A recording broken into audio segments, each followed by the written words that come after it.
There are things in life you do for love, and others you do to protect the ones you love. I did both.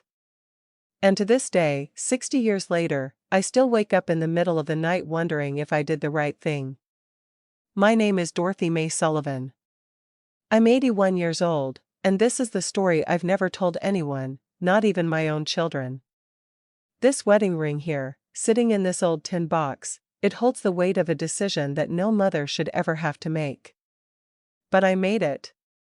And if you're a mother, maybe you'll understand why. You see, back in 1962, in Cedar Falls, Kentucky, women like me didn't have many choices.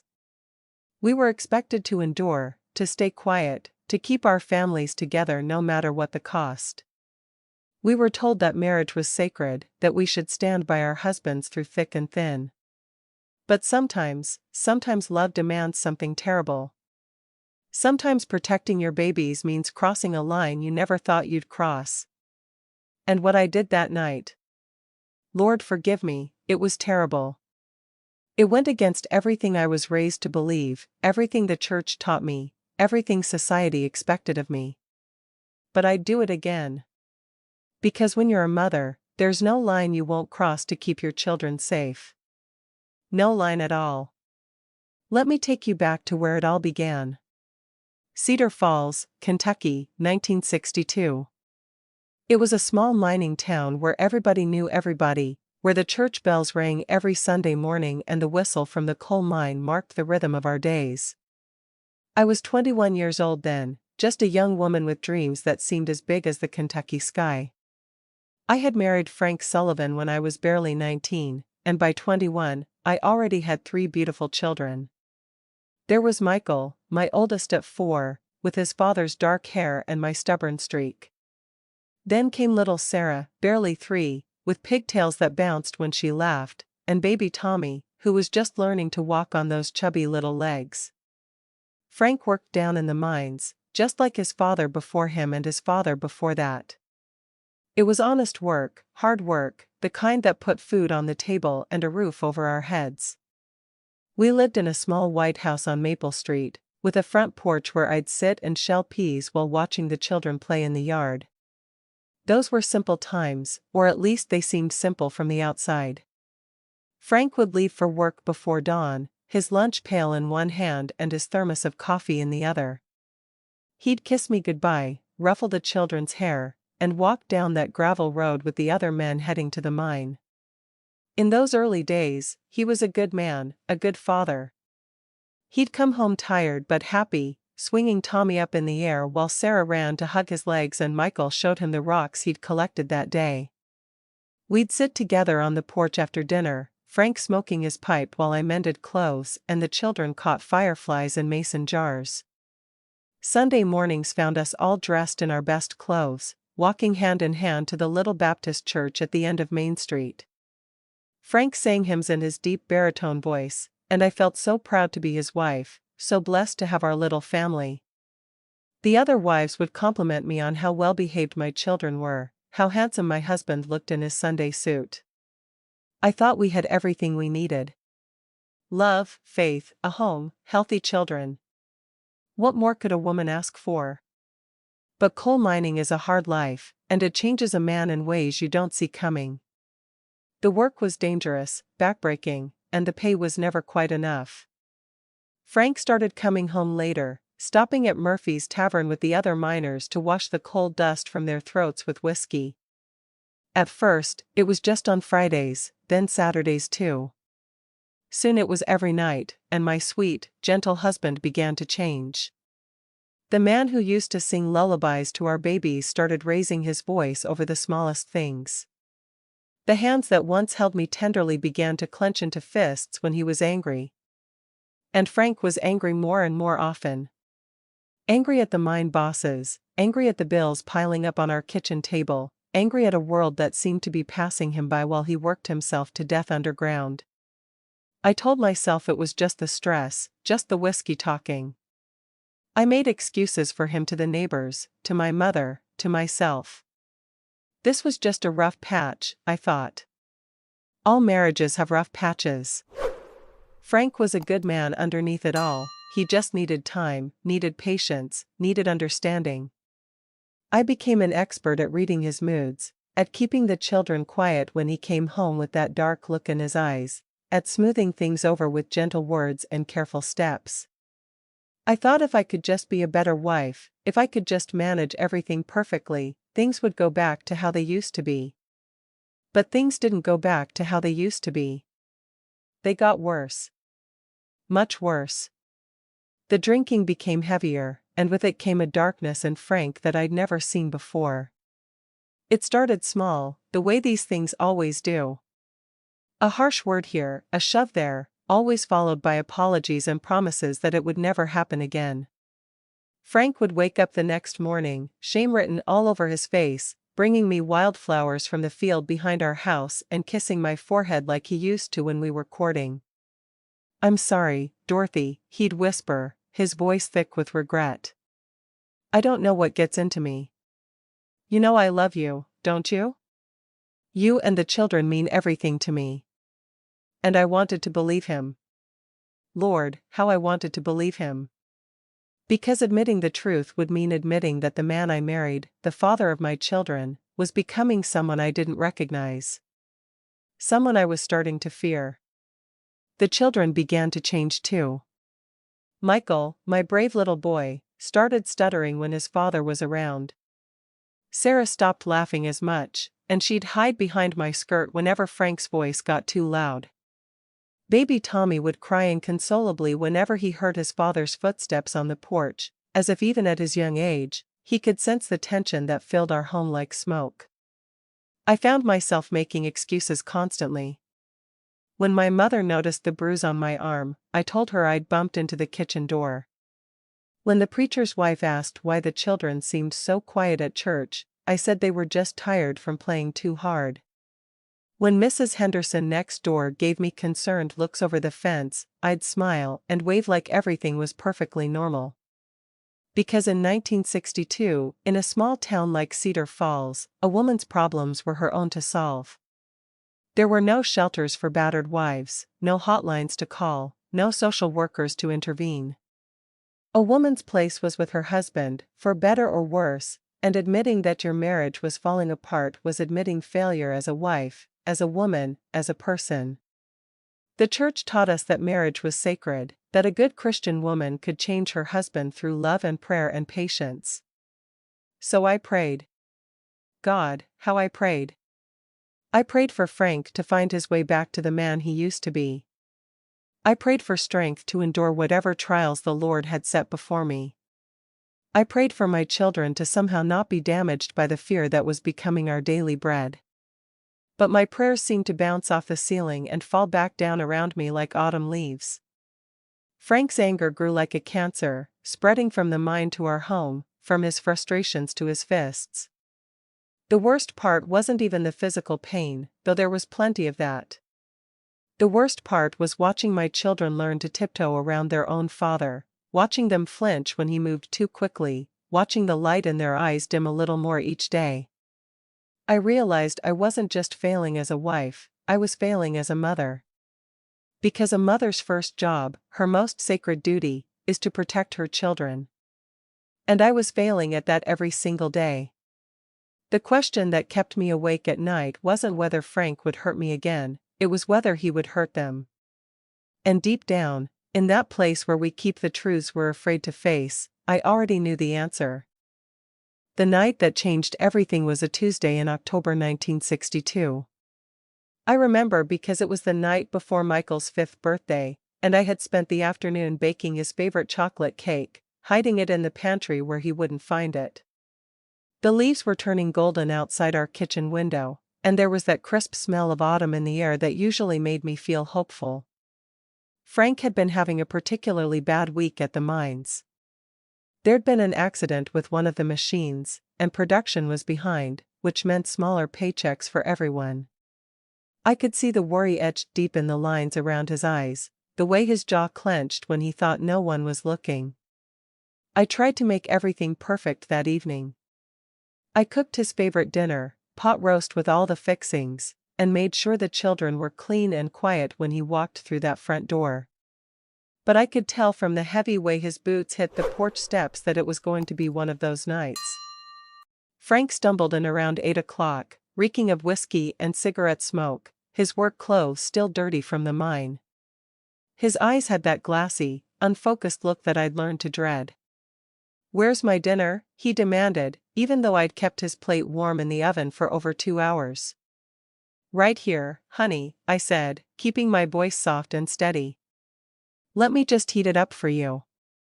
But as I moved toward the stove, little Tommy came toddling into the kitchen, his favorite stuffed bear dragging behind him. At barely 2 years old, he didn't understand the need to be invisible when Daddy was in one of his moods. He just saw his father and wanted love, the way children do. "Daddy!" Tommy squealed with delight, his chubby arms reaching up to be held. "Up. Up." Frank looked down at his youngest son with eyes that held no warmth, no recognition of the pure love being offered to him. "Get that kid away from me," he slurred, pushing past Tommy so roughly that the little boy stumbled and fell backward. I rushed to pick up Tommy, but he was already crying, more from confusion than hurt. "It's okay, baby," I whispered, trying to soothe him. "Daddy's just tired." I said, "Keep that brat quiet." Frank roared, and I saw something in his face that made my blood run cold. This wasn't just anger anymore.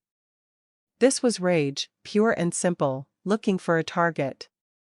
I tried to hustle Tommy out of the kitchen, but he was crying louder now, that heartbroken wail that only a confused toddler can make.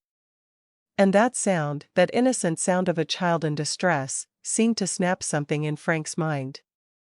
He grabbed Tommy right out of my arms before I could stop him. "You want to cry?" he snarled.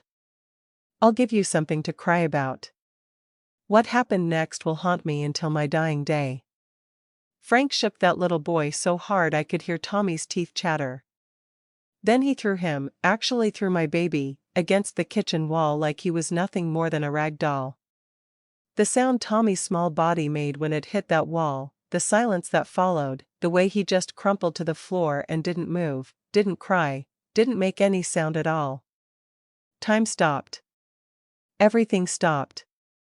I dropped to my knees beside my baby, my hands shaking as I checked for signs of life. Tommy's eyes were closed, his little face pale as paper, and there was blood, so much blood, coming from somewhere on his head.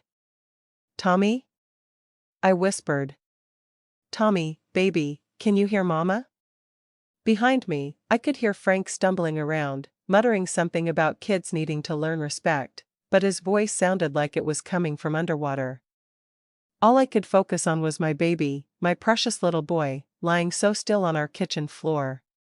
When Tommy finally opened his eyes, they didn't look right. They couldn't seem to focus on anything, and when he tried to sit up, he immediately fell back down. That's when I knew. This wasn't just another bad night. This wasn't something I could explain away or pray away or love away. Frank had crossed a line that no man should ever cross, and if I didn't do something, if I didn't act, one of my children was going to die. I carried Tommy to our bedroom and laid him on the bed, my hands trembling as I cleaned the blood from his head with a damp cloth. He was conscious now, thank God, but something was wrong. He kept trying to stand but would immediately fall back down, and his eyes couldn't seem to track properly when I moved my finger in front of his face. I knew enough about head injuries from growing up with 4 brothers to recognize the signs. My baby had a concussion, maybe worse, and there wasn't a thing I could do about it except pray and watch him through the night. Frank had passed out at the kitchen table, snoring like nothing had happened, like he hadn't just nearly killed his own son. Michael and Sarah huddled together in their bedroom, too scared to come out, whispering questions I couldn't answer. "Is Tommy going to be okay, Mama?" Sarah asked when I tucked them into bed hours later. "Is Daddy sick?" How do you explain to a 3-year-old that sometimes the people who are supposed to love and protect you are the very ones you need protection from? "Everything's going to be fine, sweetheart," I lied, kissing her forehead. "Just go to sleep now."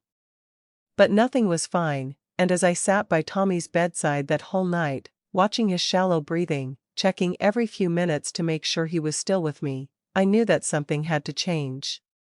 The question was what? What could a 21-year-old woman with 3 small children and no money do in 1962? I could leave, I told myself.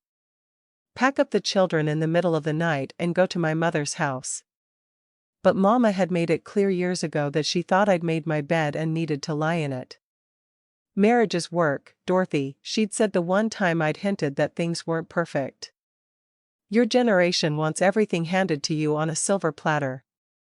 A good woman makes her marriage work. Besides, even if Mama took us in, what then? Frank would come after us. He'd demand his children back, and legally, they were his property as much as mine. Maybe more so.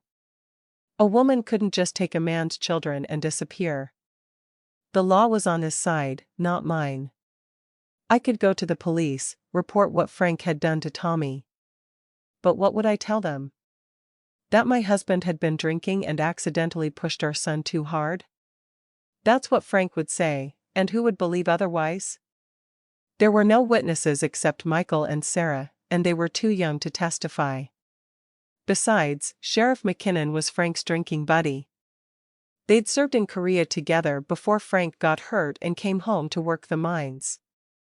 The sheriff would take one look at Frank's remorseful face and my tearful accusations and chalk it up to marital problems that weren't his business to solve.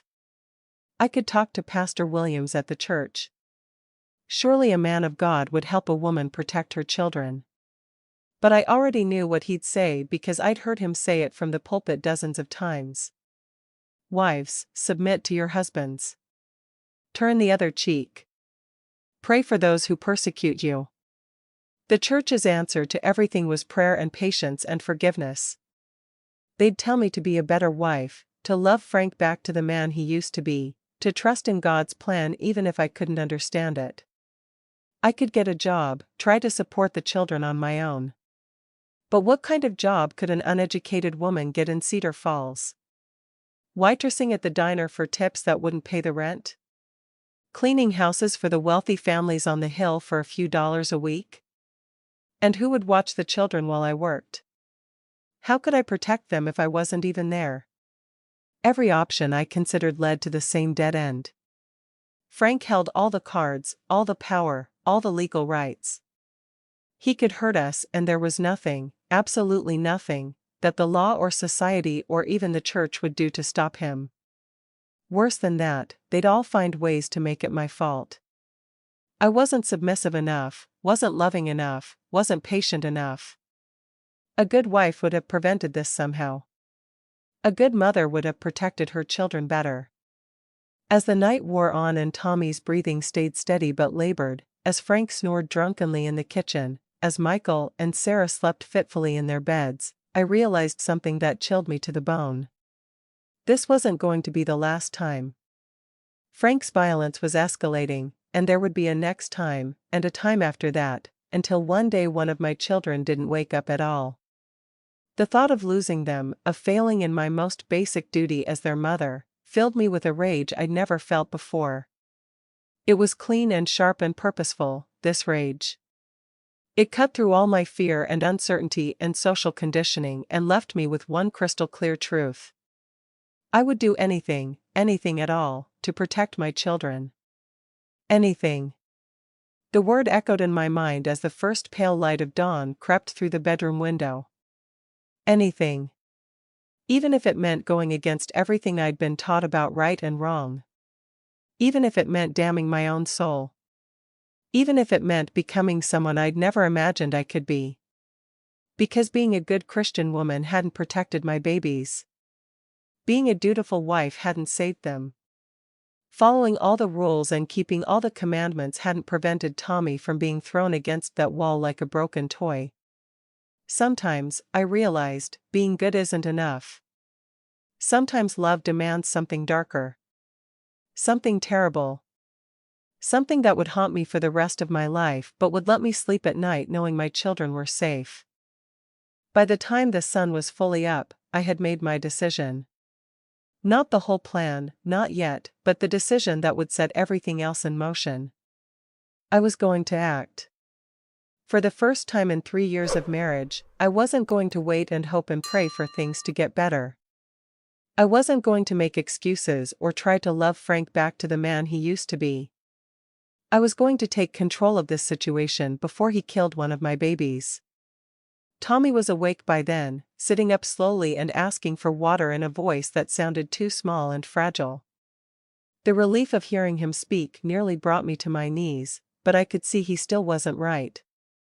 His balance was off, and he kept touching his head where a purple bruise was blooming like a terrible flower.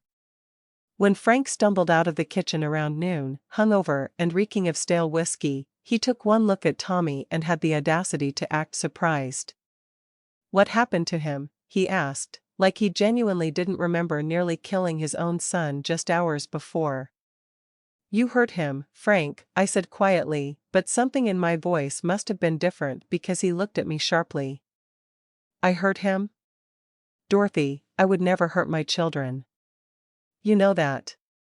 The ease with which the lie rolled off his tongue, the complete conviction in his voice, told me everything I needed to know. This wasn't just about drinking anymore.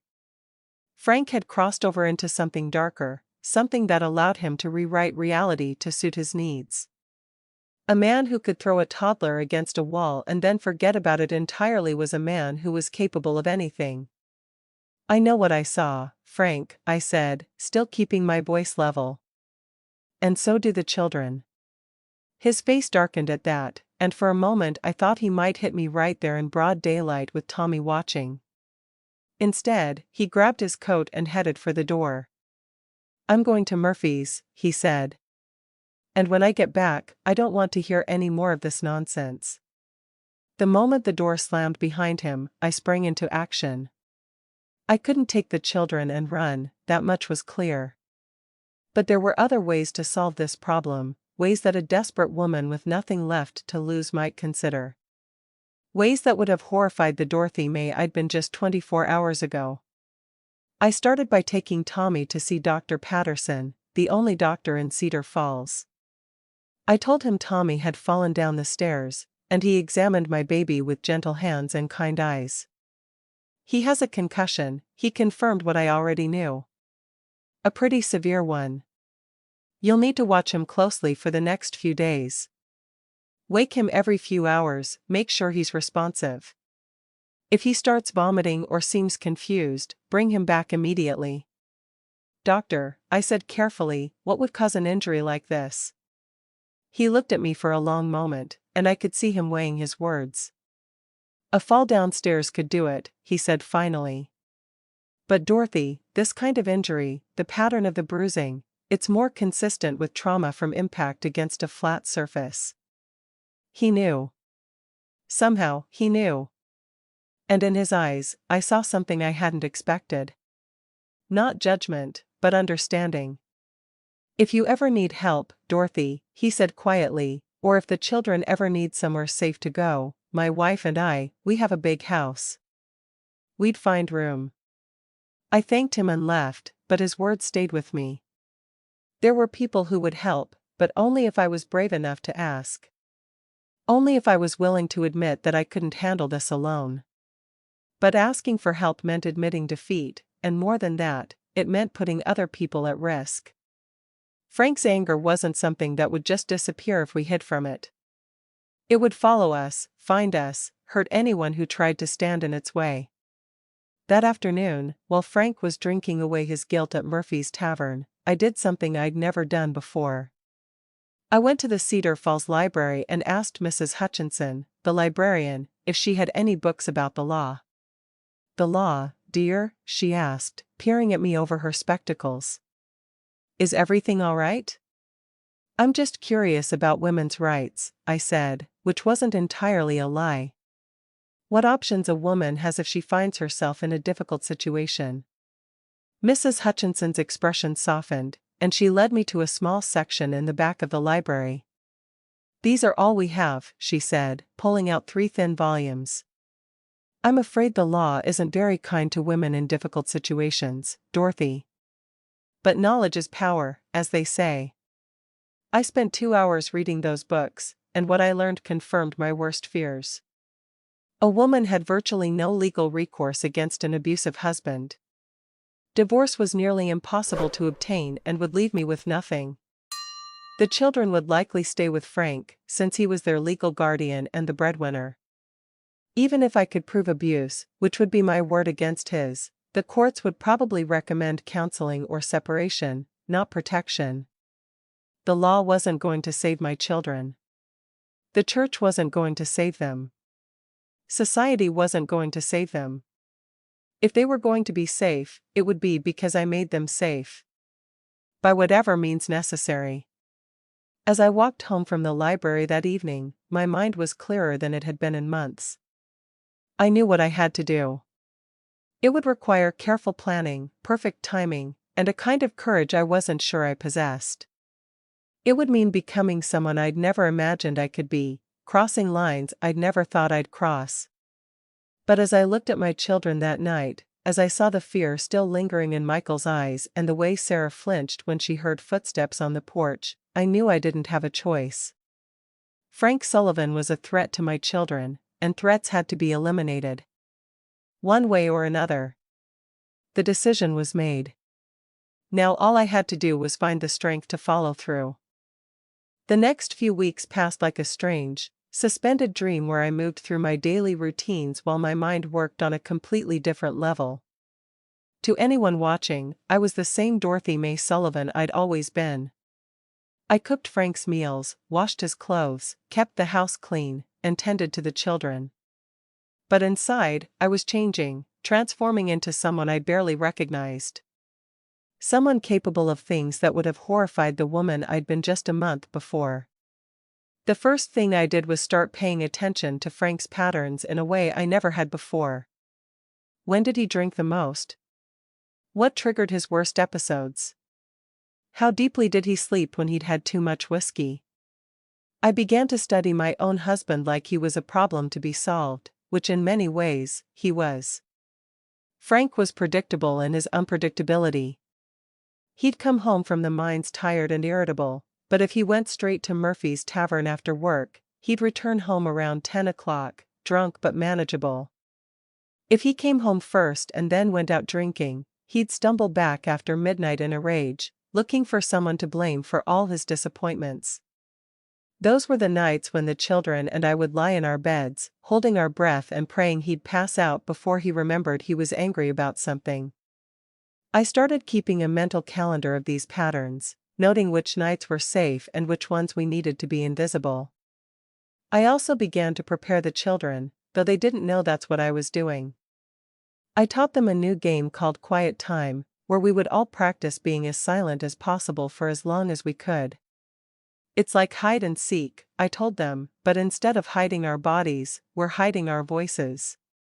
Michael, my serious little boy, was especially good at this game. Sarah thought it was fun at first, but she got bored quickly and would start to giggle. Tommy, still recovering from his head injury, would fall asleep during our practice sessions, which was probably for the best.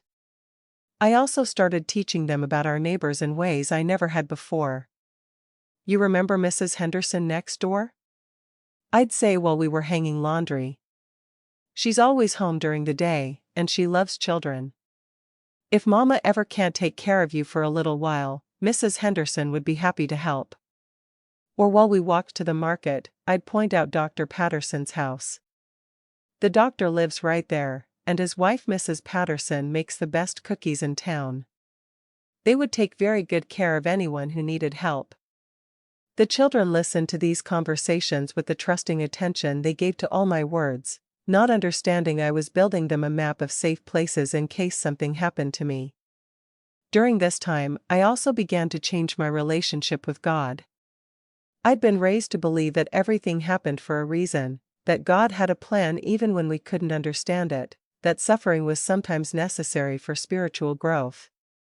But as I knelt in church those Sunday mornings and listened to Pastor Williams preach about forgiveness and turning the other cheek, I realized that the God I'd been taught to worship was a God who would sacrifice my children on the altar of my marriage vows.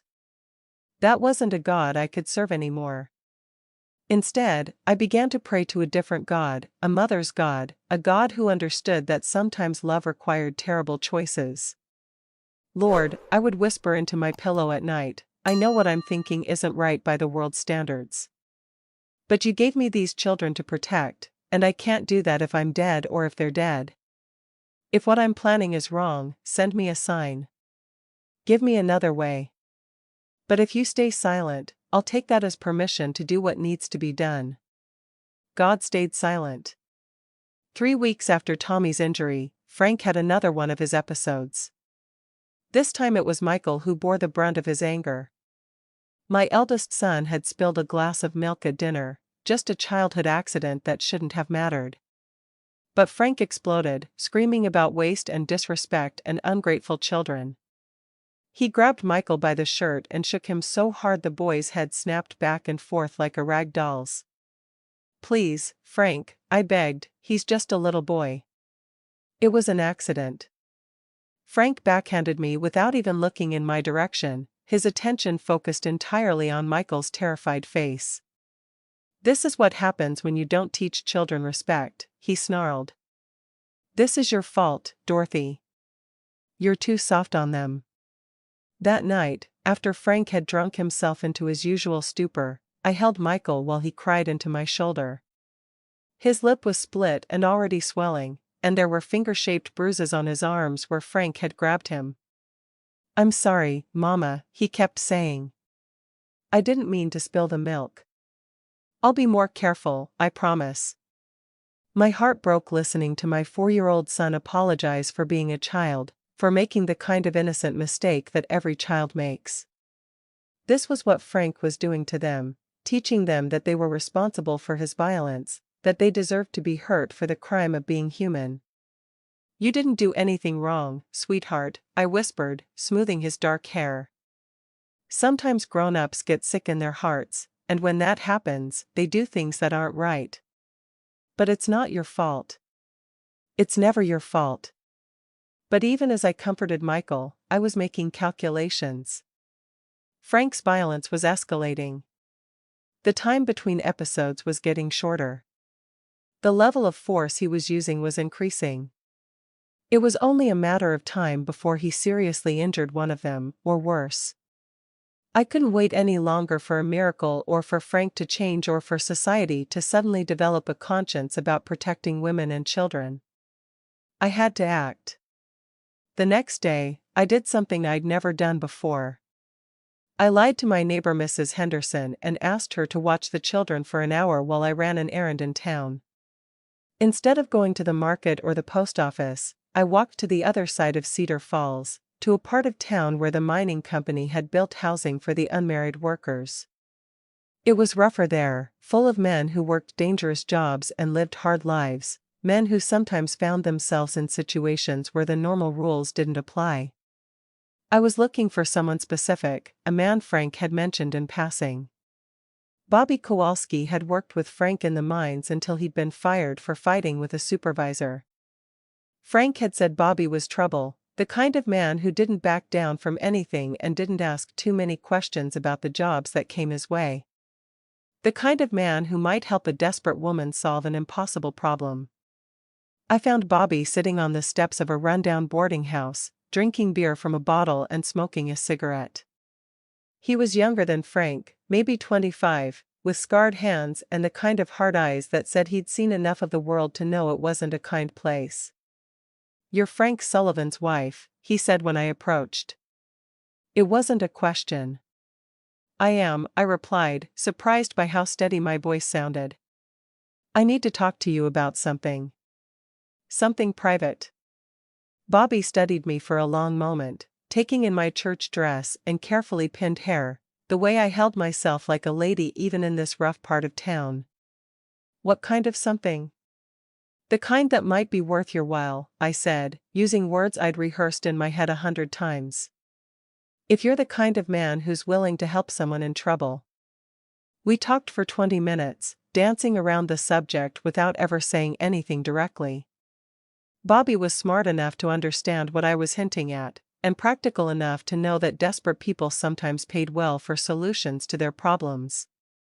We didn't make any deals that day, didn't commit to anything specific. But we understood each other, and that was enough. For now. Walking home from that conversation, I felt like I was floating outside my own body, watching a woman who looked like me but couldn't possibly be me. Good Christian women didn't have conversations like that. Good mothers didn't consider the things I was considering. But good Christian women and good mothers had husbands who didn't throw their babies against walls. They had different problems that required different solutions.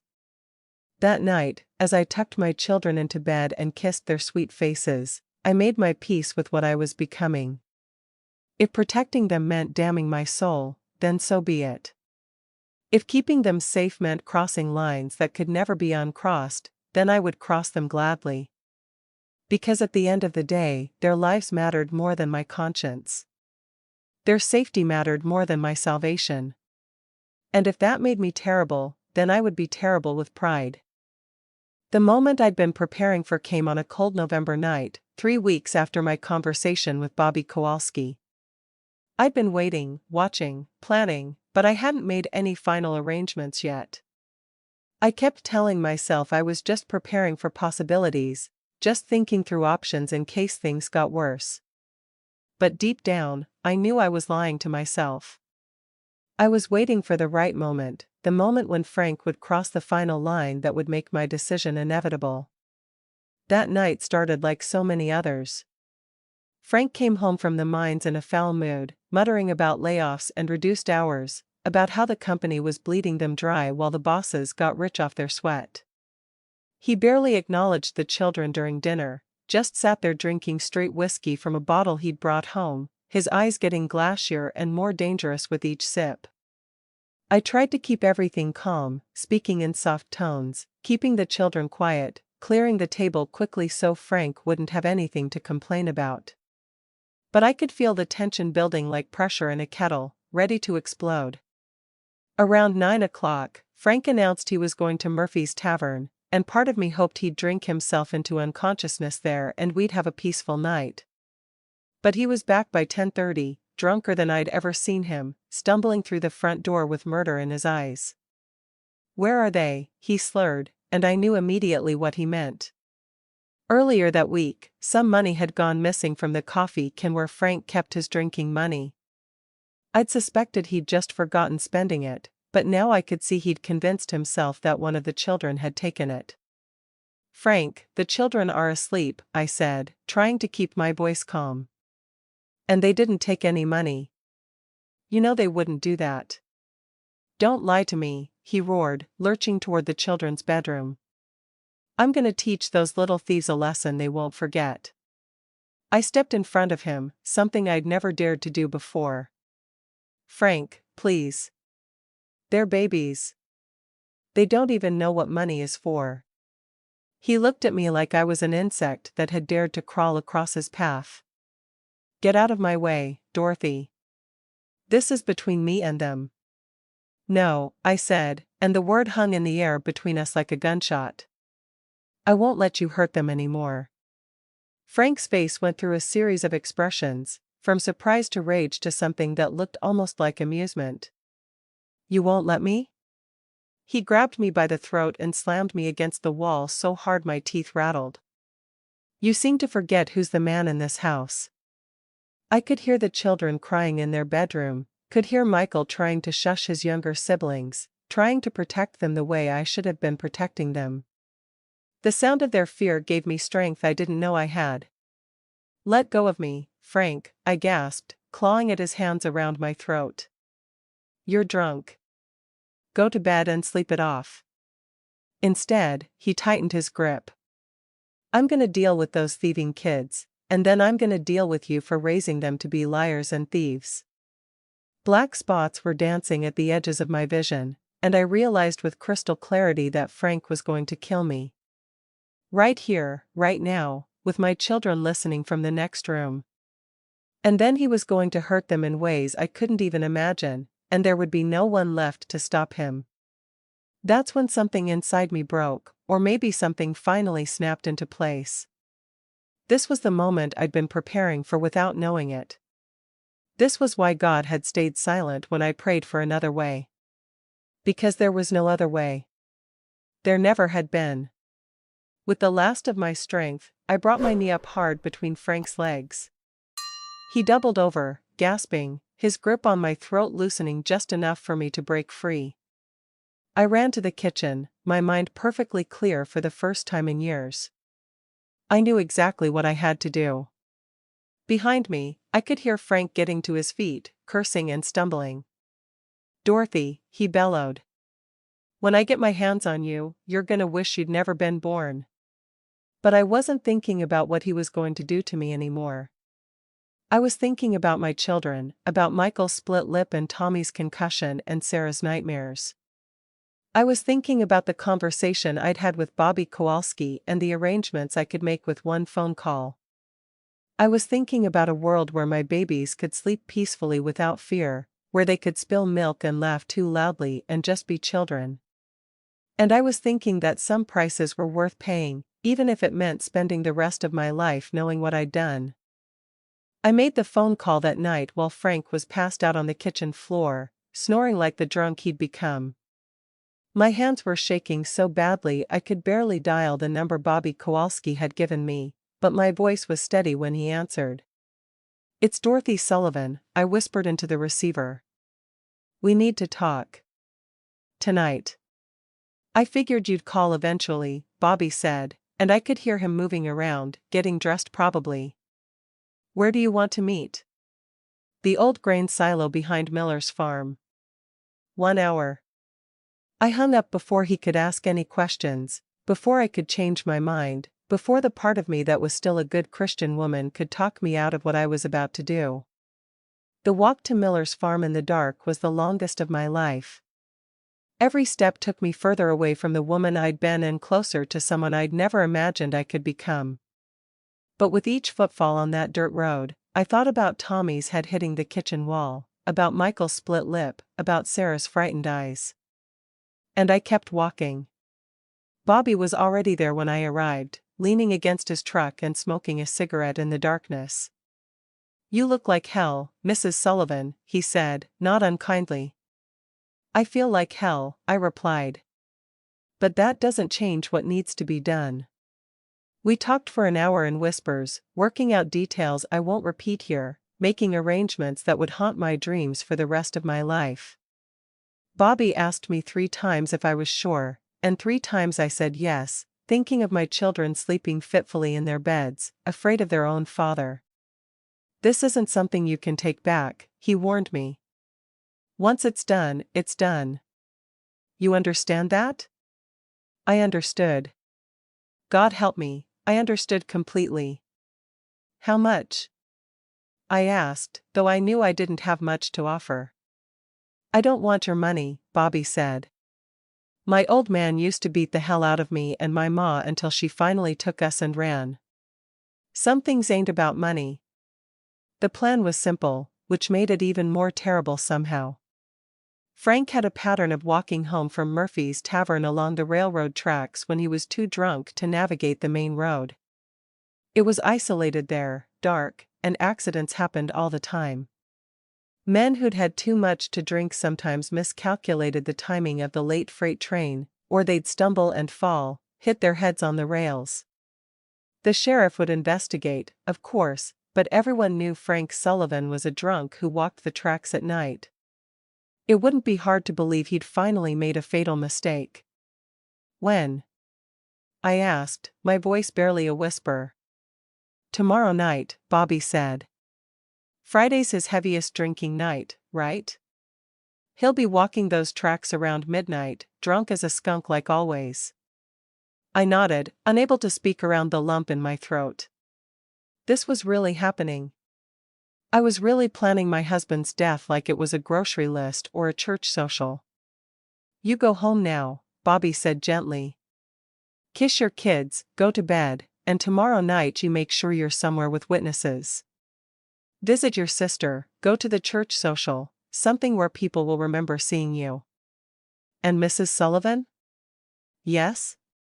"After tomorrow, we never spoke. You don't know me, and I don't know you. Understand?" I understood. I walked home in a daze, feeling like I was floating outside my own body. When I got there, Frank was still unconscious on the kitchen floor, and the children were finally asleep, exhausted from crying. I checked on each of them, kissing their foreheads and whispering promises they couldn't hear. "Tomorrow you'll be safe," I told Tommy, smoothing his hair. "Tomorrow everything will be different." The next day was the longest of my life. I moved through my usual routines like a sleepwalker, cooking Frank's breakfast, washing clothes, tending to the children. Frank was hungover and mean, but not violent, just sullen and complaining about the noise the children made when they played. "Keep those kids quiet," he growled from his chair, holding his head in his hands. "A man can't even have peace in his own home." I wanted to scream at him that peace was the last thing he'd brought to this home, that my children flinched every time he raised his voice, that they'd learned to tiptoe around their own father like he was a dangerous animal. Instead, I just nodded and herded the children outside to play in the yard. That evening, I made Frank's favorite dinner, pot roast with all the fixings. I told myself it was because I wanted his last meal to be a good one, but the truth was I didn't know how else to act normal when everything inside me was screaming. Frank ate without comment, then announced he was going to Murphy's like it was any other Friday night. "Don't wait up," he said, grabbing his coat. "I might be late." He had no idea he'd never be coming home at all. After he left, I gathered the children and told them we were going to visit Mrs. Henderson for the evening. "But it's past our bedtime," Sarah protested. "It's a special night," I said, which was true in the most terrible way possible. "Mrs. Henderson wants to show you her new kittens." The children were delighted, and we spent the evening at Mrs. Henderson's house, playing with the kittens and eating cookies while I watched the clock and counted down the hours. Mrs. Henderson chattered about church gossip and the weather while I made appropriate responses, all the while thinking about what was happening on those railroad tracks. At exactly 12:15, we heard the train whistle in the distance, long and mournful in the night air. My blood turned to ice water in my veins, and I had to grip the arm of Mrs. Henderson's sofa to keep from collapsing. "Are you all right, dear?" Mrs. Henderson asked, noticing my face had gone white. "You look like you've seen a ghost." In a way, I had. I'd seen the ghost of the woman I used to be, and she was gone forever. "I'm fine," I managed to say. "Just tired." "It's been a long day." We stayed until nearly 1 o'clock, and then I walked the children home through the quiet streets of Cedar Falls. Frank's house key was still in my purse, cold and heavy like a stone. When we got home, the house was dark and empty, exactly as I'd expected it to be. I tucked the children into bed, and for the first time in years, I didn't have to worry about them waking up to the sound of their father's angry voice or heavy footsteps. They were safe now. They were finally, truly safe. But as I lay in my own bed that night, staring at the ceiling and listening to the silence where Frank's snoring used to be, I realized that safety had come at a price I was only beginning to understand. I had saved my children, but in doing so, I had become someone I didn't recognize. I had crossed a line that could never be uncrossed, made a choice that would define the rest of my life. The worst part wasn't the guilt, though that was crushing. The worst part was that I didn't regret it. Even lying there in the dark, knowing what I'd done, knowing that I'd helped orchestrate the death of my children's father, I couldn't bring myself to wish I'd made a different choice. And that terrified me more than anything Frank had ever done. Sheriff McKinnon came to my door at 7 o'clock the next morning, his hat in his hands and his face grave. I was making breakfast for the children, scrambling eggs and trying to act like a woman who didn't know her husband was dead, when I heard his heavy boots on the front porch. "Mrs. Sullivan," he said when I opened the door, "I'm afraid I have some bad news about Frank." I let my face crumble in all the right ways, let my hand fly to my throat in the gesture of a shocked wife. "What's happened?" I whispered, though my heart was pounding so hard I was sure he could hear it. "There's been an accident. Frank was walking home from Murphy's last night, and it appears he fell on the railroad tracks. The midnight freight train, well. He didn't finish the sentence, but he didn't need to. I collapsed into a chair and started crying, real tears that came from a place I didn't expect. Not tears of grief for Frank, but tears of relief so overwhelming I couldn't contain them. My children were safe. The nightmare was over.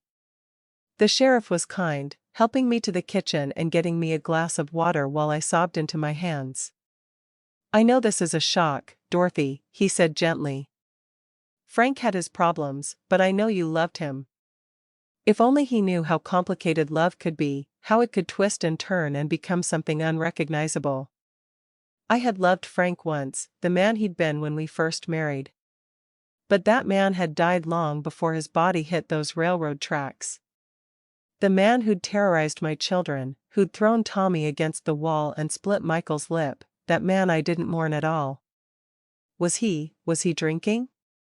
I asked through my tears, playing the part of the concerned wife trying to understand. "I'm afraid so," Sheriff McKinnon said.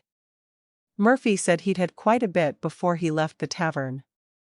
You know how Frank was about walking those tracks when he'd had too much. I warned him more than once it was dangerous, but he said it was the quickest way home." The investigation was perfunctory, exactly as Bobby had predicted. Frank Sullivan, known drunk, walking railroad tracks at night, hit by a train. It was a tragedy, but not a mystery. The sheriff asked me a few questions about Frank's state of mind, whether he'd seemed depressed or suicidal, but I assured him that Frank had been his usual self, just tired from work and worried about the layoffs at the mine. He wasn't the type to give up, I said, which was true in its way. Frank would have kept hurting us until someone stopped him, and now someone had. Mrs. Henderson confirmed that I'd been at her house until after 1 o'clock, playing with the children and having coffee. The timeline worked perfectly. Frank had left Murphy's around 11:30, according to the bartender, and the train engineer said he'd felt the impact just after midnight. I had an unshakable alibi, and no one had any reason to suspect that Frank Sullivan's grieving widow had orchestrated his death. The funeral was 3 days later, a small affair at the Baptist church with most of the town in attendance. People said all the right things about Frank being reunited with the Lord, about him being at peace now, about what a tragedy it was for such a young family to lose their father. I stood at the graveside in my black dress, holding Tommy on my hip while Michael and Sarah clung to my skirt, and I played the part of the devastated widow perfectly. But inside, I was celebrating. Inside, I was singing hymns of thanksgiving that my children would never again have to hide in their bedroom while their father raged in the kitchen. The hardest part came after everyone left, when it was just me and the children in our suddenly quiet house. Michael, my serious little boy, looked up at me with eyes too old for his face and asked, "Mama, is Daddy really never coming home?" "No, sweetheart," I said, gathering him close. "Daddy had an accident, and he went to live with Jesus. It's just us now." "Good," Sarah said with the brutal honesty of a 3-year-old. "Daddy was scary. I didn't like when he yelled." Tommy was too young to understand what death meant, but he seemed to sense the change in the atmosphere. He stopped flinching when he heard footsteps, stopped crying inconsolably for no reason. All 3 of them began to relax in ways I hadn't seen in years, like flowers opening to sunlight after a long winter. But my own reckoning was just beginning. The first week after Frank's death, I was busy with practical matters, dealing with the mine's compensation office, sorting through Frank's few belongings, accepting casseroles and condolences from well-meaning neighbors. I was so focused on taking care of everyone else that I didn't have time to think about what I'd done. It was the second week when it hit me, the full weight of the choice I'd made. I was sitting on the front porch one evening, watching the children play in the yard without fear for the first time in years, when the reality crashed over me like a wave. I had killed my husband. Maybe I hadn't pushed him in front of that train myself, maybe I hadn't put my hands around his throat or pulled a trigger, but I had orchestrated his death as surely as if I had. I was a murderer. The word sat in my mind like a stone, cold and heavy and undeniable. I had taken a life, ended Frank's existence because it was inconvenient to mine, because he was a threat to what I wanted to protect. Good Christian women didn't do such things. Good mothers found other ways to solve their problems. But as I watched Michael laugh without looking over his shoulder, as I saw Sarah play without jumping at every sound, as I held Tommy close without worrying about bruises the next day, I couldn't bring myself to regret what I'd done. Frank's death had given my children their lives back. It had given me my life back. How could I regret that? The guilt was like a living thing inside me, gnawing at my conscience during the day and keeping me awake at night. I started having dreams where Frank came back, where he stood at the foot of my bed with his face smashed from the train wheels, asking me why I'd killed him. I'd wake up screaming, and the children would come running to comfort me, thinking I was having nightmares about missing their father. If only they knew I was having nightmares about what I'd done to him. I tried praying, but the words felt hollow in my mouth. How do you ask God for forgiveness when you're not sorry for what you've done? How do you repent of a sin you'd commit again in a heartbeat if it meant protecting your children? I found myself crying at odd moments, not from grief but from the sheer weight of carrying such a secret. I'd be folding laundry or stirring soup, and suddenly I'd be sobbing, overwhelmed by the magnitude of what I'd done and what it meant about who I was as a person. The worst moment came 3 weeks after Frank's death, when Tommy crawled into my lap and patted my face with his little hands. "Don't cry, Mama," he said in his sweet baby voice. "Daddy can't hurt us anymore." The innocence in his words, the relief, the simple truth of what Frank's death had meant to him, broke something inside me. This child, this precious little boy who'd been thrown against a wall by his own father, was comforting me for the very thing that had saved his life. He was grateful for his father's death, and he didn't even understand why. That night, I made peace with what I'd done.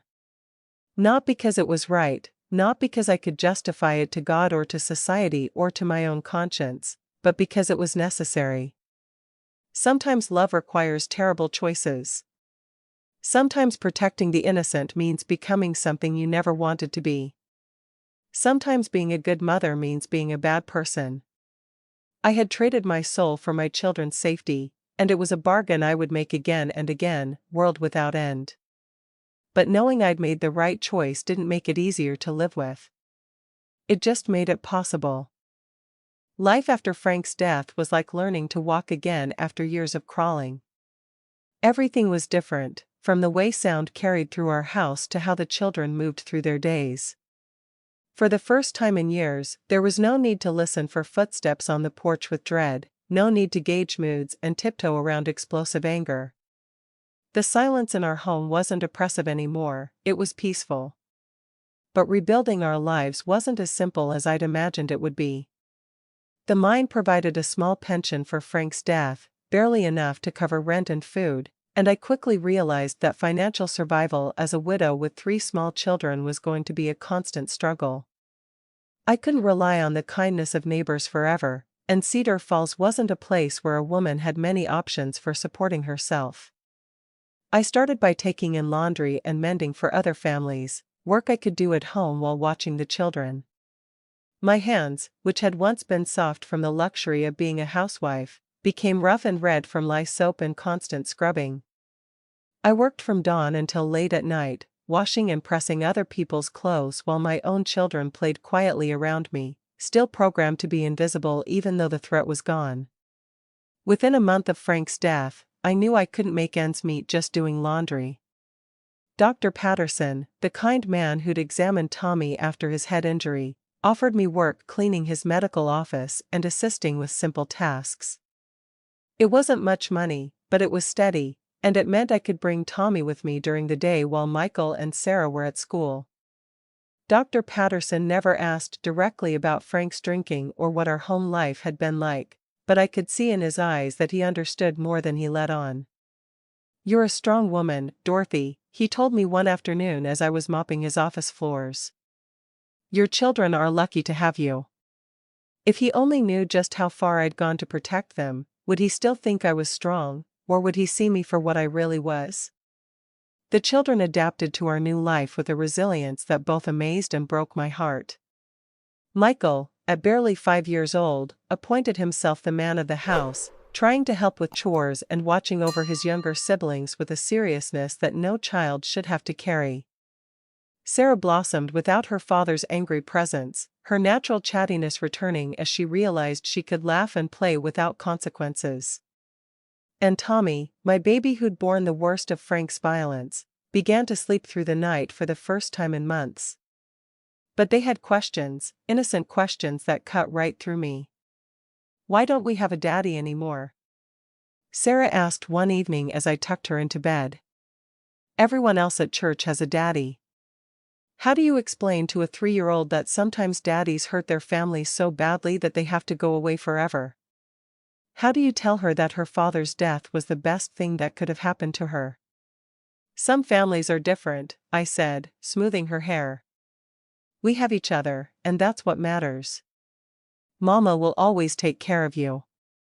The hardest questions came from Michael, who remembered more than I wished he did. "Mama," he said one day while we were hanging laundry, "did Daddy go to heaven?" "Pastor William said at the funeral that Daddy went to be with Jesus, but Daddy was mean to us." "Do mean people go to heaven?" I stopped what I was doing and knelt down to look my son in the eyes. This was the moment I'd been dreading, the conversation that would either help him heal or burden him with confusion he was too young to understand. "God sees into people's hearts," I said carefully. "Your daddy wasn't always mean. Before you were born, before he started drinking so much, he was kind and gentle. Sometimes people get sick in ways we can't see, and the sickness makes them do bad things. But the person they used to be, the good part of them, that's what God judges." It was the best answer I could give, though I wasn't sure I believed it myself. The truth was, I didn't know what happened to men like Frank after they died, and I didn't much care. What mattered was that he couldn't hurt my children anymore. As the months passed, I began to see the true cost of what I'd done, not just to Frank but to myself. I would never be able to remarry, never be able to trust another man completely, because I would always know what I was capable of when pushed too far.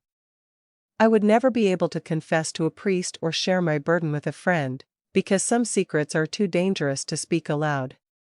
I would spend the rest of my life carrying the weight of Frank's death alone, watching my children grow up healthy and happy while knowing that their freedom had come at the price of their father's life.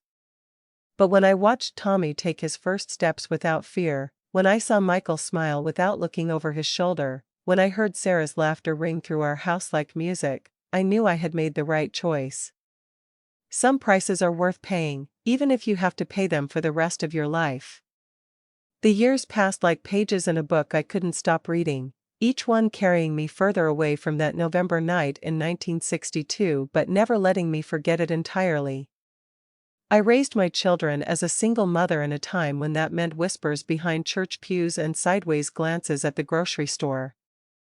Widow was a respectable title, but it came with its own kind of loneliness, especially when the secret of how you became one ate at your soul like acid.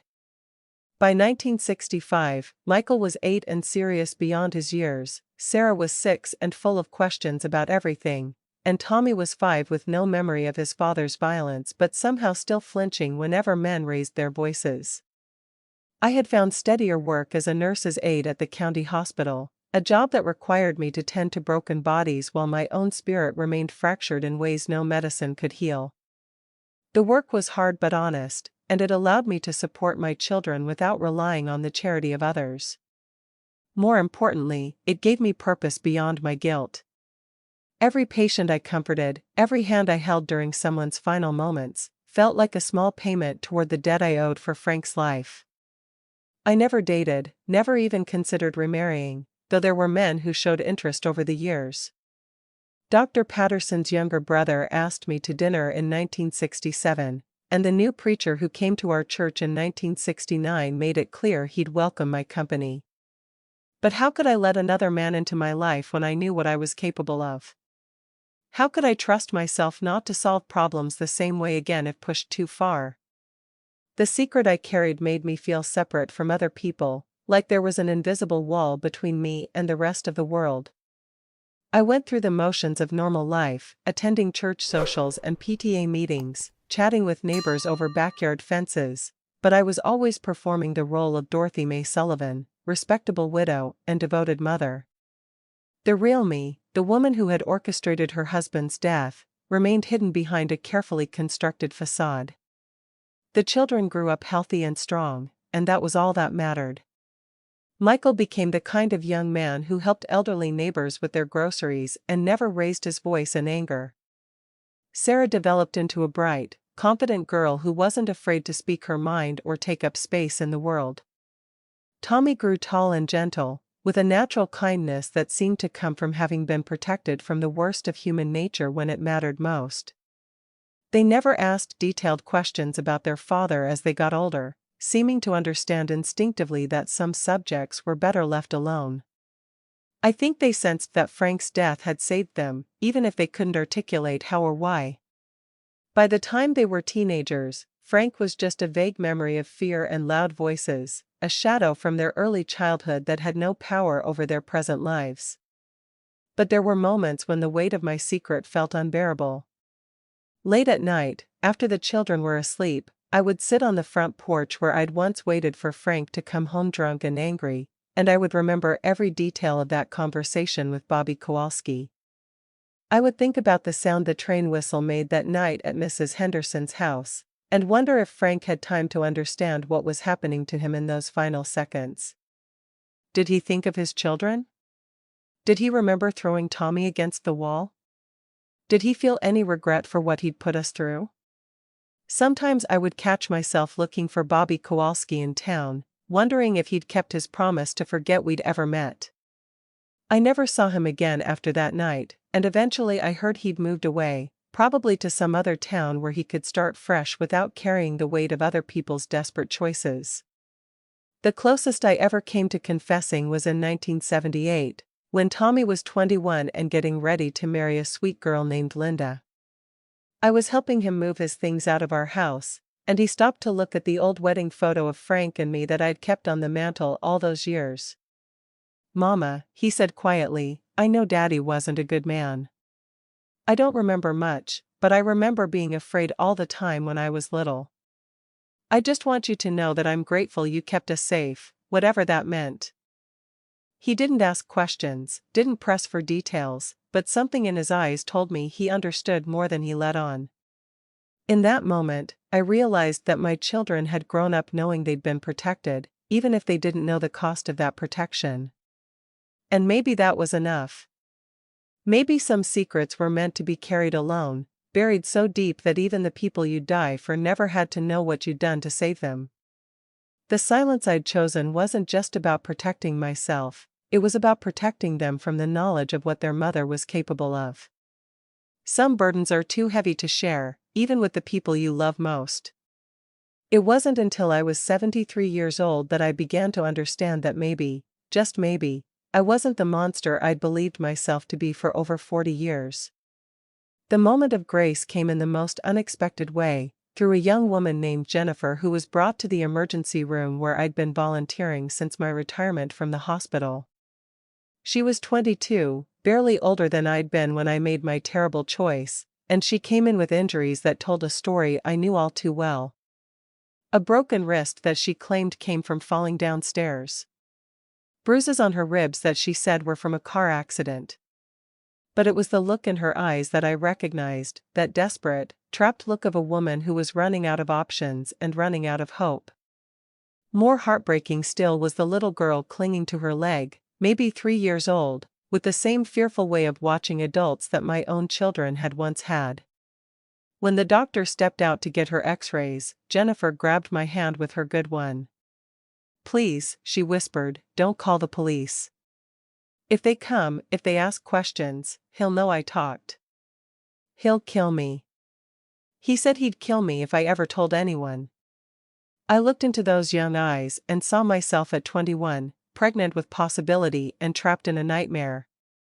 "Honey," I said gently, "what's your husband's name?"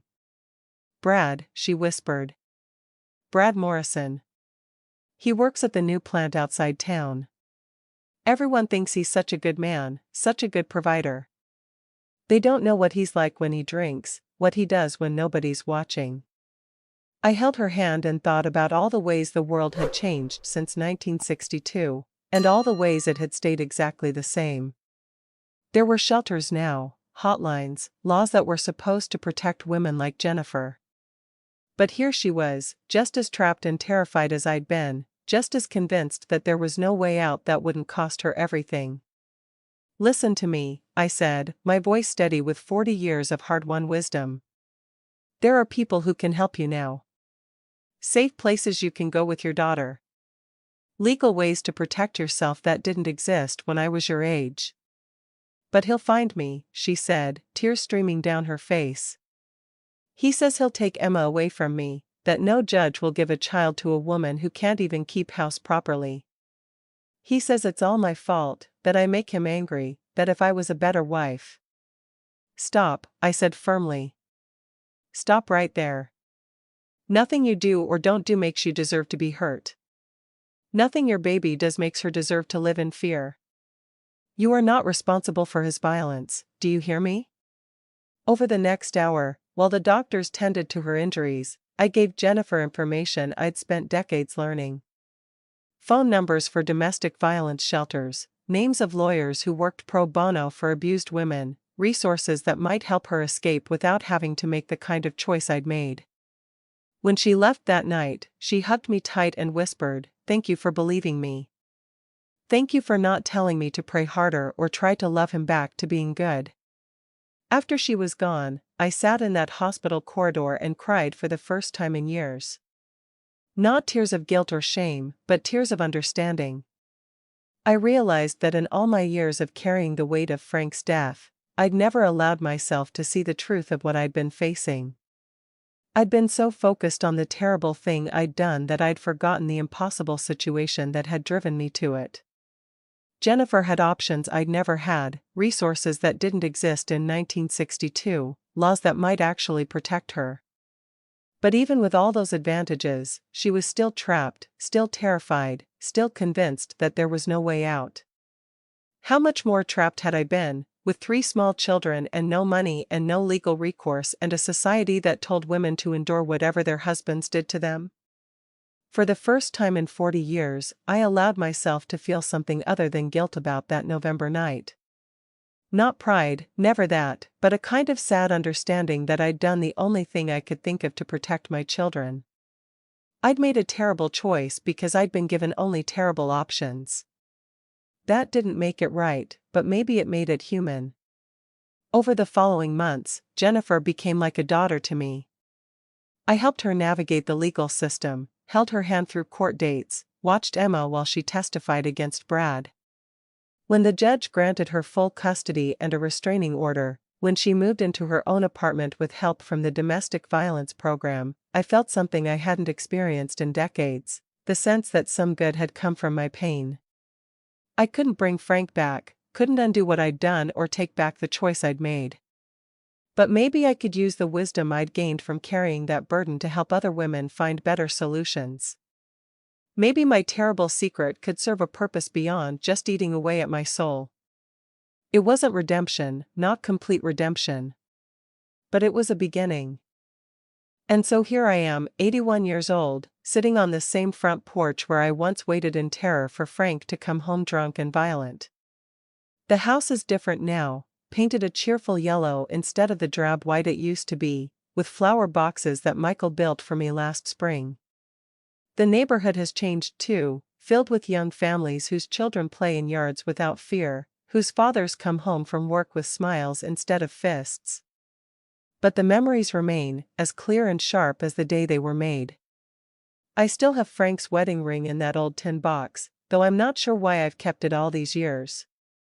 Maybe it's because it's the only proof left that any of it really happened, that I really made the choice that saved my children and damned my soul. Maybe it's because some burdens are too heavy to put down, even when you've learned to carry them with grace. My children are grown now, with children of their own. Michael became a teacher, gentle and patient with his students in ways his father never was with him. Sarah became a social worker, dedicating her life to helping troubled families find their way to safety. And Tommy, my baby who was thrown against that kitchen wall, became a pediatric nurse, spending his days healing children who remind me of who he used to be. They don't know what I did for them, and they never will. But sometimes I catch them looking at me with a kind of wondering gratitude, as if they understand on some level that their peaceful childhoods came at a price they can't imagine. They visit me often, bringing their children to play in the same yard where they once hid from their father's rage. My grandchildren climb the same apple tree, catch fireflies in the same mason jars, sleep peacefully in bedrooms that once echoed with frightened whispers. Watching them laugh without looking over their shoulders, seeing them run to their fathers for hugs instead of hiding, I know that everything I sacrificed was worth it. The guilt hasn't left me, probably never will. Some nights I still wake up thinking about that train whistle, about the conversation with Bobby Kowalski, about the moment I chose to become someone I never thought I could be. But the guilt is different now, tempered by understanding and softened by time. I was 21 years old, trapped in an impossible situation with 3 babies to protect. I made the only choice I could see, and I've spent 60 years living with the consequences. Was it right? I don't know. Maybe that's not for me to judge. Was it necessary? Yes. God help me, yes it was. As the sun sets over Cedar Falls, painting the sky the same colors it was on that last night with Frank, I close the tin box and set it aside. Tomorrow I'll wake up as I have for 60 years, carrying my secret and wearing my mask, playing the role of the respectable widow who lost her husband to a tragic accident. But tonight, for just these few moments, I'll allow myself to be the woman who saved her children the only way she knew how. And maybe, just maybe, that's enough. Maybe some sins are forgiven not through confession or penance, but through the love that motivated them in the first place. Maybe some prices are worth paying, even if you have to pay them alone, even if you have to carry them forever. My children are safe. My grandchildren are loved. And I am finally, after all these years, at peace with what I am. If you're listening to this story and you're in a situation like I was, if you're trapped with someone who hurts you or your children, please know that you have options I never had. There are people who will believe you, places that will keep you safe, laws that will protect you. You don't have to make the choice I made. You don't have to carry the weight I've carried for 60 years. Call the domestic violence hotline. Reach out to a women's shelter. Talk to someone you trust. There are better ways now, legal ways, safe ways to protect the people you love. And if you're someone who's made choices you can't take back, choices that haunt your dreams and follow you through your days, know that you're not alone. Sometimes love demands terrible things from us. Sometimes protecting the innocent means becoming something we never wanted to be. That doesn't make it right, but it might make it human. We carry our secrets and our sins because we must, because the alternative was unthinkable, because someone had to pay the price for safety and peace. I've told you this story not because I'm proud of what I did, but because silence has its own kind of weight, and after 60 years, I needed someone to know. I needed someone to understand that sometimes there are no good choices, only necessary ones. My name is Dorothy Mae Sullivan. I'm 81 years old, and this is the story I've never told anyone until now. I hope you never have to understand why I did what I did. But if you do, I hope you'll remember that you're stronger than you know, and that love, even the terrible kind, sometimes finds a way. If this story moved you, if it made you think about the choices we make for the people we love, please share it with someone who might need to hear it. And remember, sometimes the bravest thing you can do is ask for help before you're forced to help yourself. Thank you for listening. Thank you for not judging. And thank you for understanding that some stories need to be told, even when they're almost too heavy to bear.